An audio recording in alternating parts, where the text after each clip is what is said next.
Bien, nous avons vu dans la dernière vidéo une propriété cruciale de l'eau morphogénique, c'est l'activité d'eau, qui permet de développer une pression et qui permet aussi à la vie de s'exprimer. On a vu qu'il fallait avoir une activité d'eau de 0,6 pour que la vie puisse démarrer. Alors on a vu aussi que les premières formes de vie qui peuvent apparaître, ce sont des formes qu'on appelle unicellulaires, c'est-à-dire des formes comme des moisissures ou des bactéries. Alors ça pose la question, maintenant, comment se trouve l'eau lorsqu'elle est dans cette matière vivante, cette eau morphogénique? Donc déjà, la première question qu'on doit se poser, c'est quel pourcentage d'eau constitue un être vivant? Alors ici, il faut bien distinguer deux choses. Quand on a fait la vidéo sur les propriétés de l'eau, je vous ai bien expliqué qu'il y avait la masse, ne mesurait pas la quantité de matière. La masse mesure l'inertie de la matière, c'est-à-dire l'énergie que je dois dépenser pour mettre cette matière en mouvement. Ça ne me donne pas la quantité de matière. La quantité de matière, elle est donnée par ce qu'on appelle le nombre de moles. Donc, ça c'est quelque chose que vous devez absolument faire, si vous voulez comprendre l'eau, c'est ne jamais raisonner en masse. Parce que si vous raisonnez en masse, vous cherchez à savoir qu'est-ce qui est facile à mettre en mouvement, de petites masses, et qu'est-ce qui est difficile à bouger, grosse masse. C'est pas ça le problème de la vie. C'est de mettre en mouvement et d'avoir cette notion, comme on a vu la dernière fois, d'activité de l'eau, qui est directement proportionnelle au nombre d'objets que vous pouvez mobiliser. On peut prendre une analogie assez simple. Aujourd'hui, c'est plus le cas parce que les guerres se font avec des armements très sophistiqués. Et c'est vrai que si vous envoyez une bombe atomique sur vos ennemis, ils vont aller mal. Mais il y a eu quelques centaines d'années, quand on faisait des guerres entre les rois se faisaient des guerres, quel était le but pour gagner la guerre? C'était d'avoir le plus de soldats possible. Et pas d'avoir un gros soldat. Si vous avez un gros soldat, il ne va pas bouger rapidement et vous allez perdre la guerre. Si par contre vous avez plein de petits soldats qui sont très mobiles, eh bien là vous avez une force de frappe qui est beaucoup plus intéressante. C'est pareil dans une cellule. Il y a des gros objets qu'on va voir parce qu'ils sont gros, mais comme ils sont gros, d'une part ils se déplacent très lentement, et ce n'est pas eux qui permettent de gagner la guerre. Ce qui permet la guerre, ce sont les forces mobiles très rapides qui peuvent interagir très vite. Et là, vous comprenez que de ce point de vue-là, avec sa masse molaire de 18 grammes par mol, qui est ridiculement petite, la molécule d'eau est le meilleur candidat. Alors, donc, l'idée, c'est de travailler en nombre, en mol. Donc, on va faire des pourcentages qui sont des pourcentages molaires et non pas des pourcentages massiques. Alors, voilà ce que ça donne, par exemple, pour une bactérie toute simple, Escherichia coli. Tout le monde, tous les biologistes la connaissent bien parce que c'est la bactérie de laboratoire par excellence. C'est aussi une bactérie qui vous donne la diarrhée, donc quand même peut-être vivant assez intéressant. Donc vous voyez, voilà Escherichia coli, je vous l'ai représenté en camembert. Et là, vous voyez tout de suite l'ampleur du problème, c'est qu'il n'y a quasiment que de l'eau. 99,1% de cet être vivant, c'est des molécules d'eau. Voilà. Donc, quand je vous dis que l'eau c'est important, vous en avez une démonstration. Et puis, les petits trucs que vous voyez là, en orange, je crois, vous avez les ions. Il y en a à peu près 0,5 mol pour cent. Et ensuite, le petit truc vert là, c'est la matière organique, 0,4%. Donc, vous voyez que si vous voulez définir un être vivant, c'est d'abord de l'eau, des ions, et puis un petit peu de matière organique. Et des ions, c'est ça. Hein. C'est-à-dire de l'eau toujours, mais qui contiennent des espèces chargées. Et donc, comme c'est de l'eau, on peut l'additionner, ça va faire 99,1 plus 0,5. On peut dire qu'Escherichia coli, c'est 99,6% d'eau. Ce qui est quand même pas mal. Hein. Voilà. Donc, vous voyez ici, tout ce qu'on étudie dans les livres de biologie, donc les acides aminés, les lipides, les nucléotides, les protéines, l'ARN, les polysaccharides et l'ADN, ça je vous rappelle, ça occupe à peu près 4000 pages dans un livre de biologie. Hein. Là, c'est à tout casser 0,4% de ce que vous êtes, enfin de ce qu'est cet être vivant. Ce qui fait que les 99,6% du reste, ça tient sur une page d'un livre de biologie. Et encore, on ne vous parle pas d'eau morphogénique, on vous parle d'eau liquide, de glace ou de vapeur.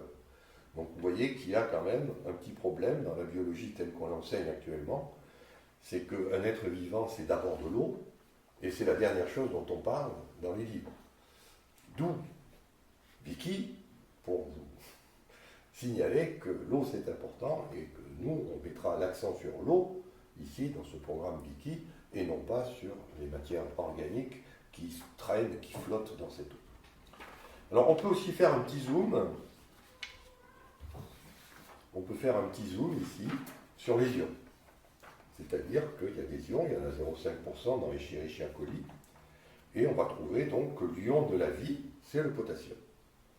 C'est l'ion qui est de loin majoritaire, il occupe à peu près plus de la moitié du milieu intracellulaire.